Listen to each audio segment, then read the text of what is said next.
ونستغفره ونؤمن به ونتوكل عليه ونعوذ بالله من شرور أنفسنا ومن سيئات أعمالنا من يهده الله فلا مضل له ومن يضلله فلا هادي له ونشهد أن لا إله إلا الله وحده لا شريك له ونشهد أن سيدنا وسندنا وحبيبنا ومولانا محمدا عبده ورسوله وصلى الله تعالى على خير خلقه محمد وآله وأصحابه وبارك وسلم تسليما كثيرا كثيرا أما بعد فقد قال الله تبارك وتعالى في القرآن المجيد والفرقان الحميد بعد أعوذ بالله من الشيطان الرجيم بسم الله الرحمن الرحيم وذكر فإن الذكرى تنفع المؤمنين وقال تبارك وتعالى في موضع آخر يا أيها الذين آمنوا لا تلهكم أموالكم ولا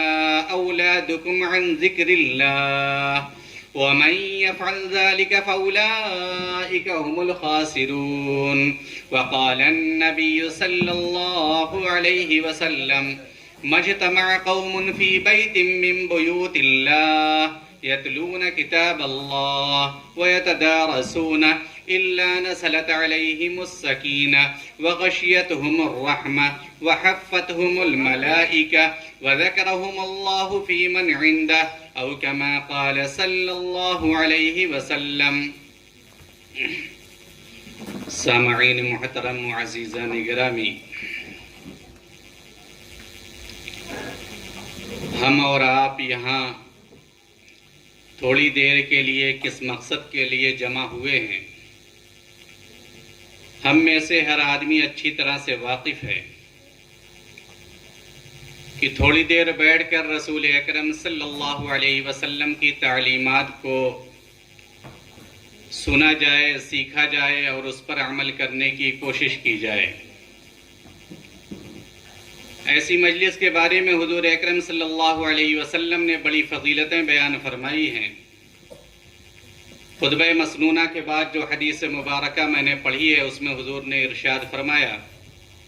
مجتمع قوم فی بیت من بیوت اللہ یتلون کتاب اللہ ویتدارسونہ الا نزلت علیہم السکینہ وغشیتہم الرحمہ وحفتہم الملائکہ وذکرہم اللہ فی من عندہ، کہ جب لوگ بیٹھ کر کے اللہ رب العزت کے قرآن کریم کی تلاوت کرتے ہیں، اس کے احکامات کو سمجھنے اور سمجھانے کی کوشش کرتے ہیں، اللہ کے رسول صلی اللہ علیہ وسلم کی تعلیمات کو سننے اور سنانے کا اہتمام کرتے ہیں، تو ایسی مجلسوں پر اللہ رب العزت سکینہ نازل فرماتا ہے۔ سکینہ کیا چیز ہے؟ وہ اللہ رب العزت کی طرف سے نازل ہونے والی خاص تجلی ہے جو ایمان والوں کے دلوں پر نازل کی جاتی ہے، تو اس کا اثر یہ ہوتا ہے کہ گناہوں کی وجہ سے جو ہمارے دل میں ظلمت اور تاریکی بیٹھ جاتی ہے، جو میل کچیل بیٹھ جاتا ہے، وہ ظلمت اور تاریکی دور ہوتی ہے اور دل میں ایمان کا نور پیدا ہوتا ہے اور ایمان کی روشنی پیدا ہوتی ہے۔ پھر اس کی برکت یہ ظاہر ہوتی ہے کہ انسان کو شریعت اسلامی پر، اللہ رب العزت کے احکامات پر، رسول اکرم صلی اللہ علیہ وسلم کی تعلیمات پر چلنا آسان ہو جایا کرتا ہے اور گناہوں سے بچنا آسان ہو جایا کرتا ہے۔ ایک اور حدیث میں حضور اکرم صلی اللہ علیہ وسلم نے ایک ایسی مجلسوں کی فضیلت بیان کرتے ہوئے فرمایا کہ جب جنت کے باغات سے گزرا کرو تو اس سے فائدہ اٹھا لیا کرو۔ صحابہ کرام نے پوچھا کہ یا رسول اللہ یہ جنت کے باغات کیا ہیں؟ تو حضور اکرم صلی اللہ علیہ وسلم نے ارشاد فرمایا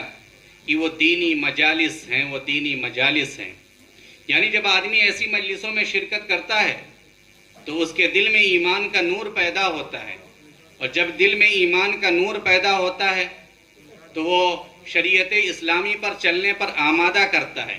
اور نیک کام کرنے پر ابھارتا ہے، اور رسول اکرم صلی اللہ علیہ وسلم کی تعلیمات پر عمل پیرا ہونا آسان کر دیا کرتا ہے۔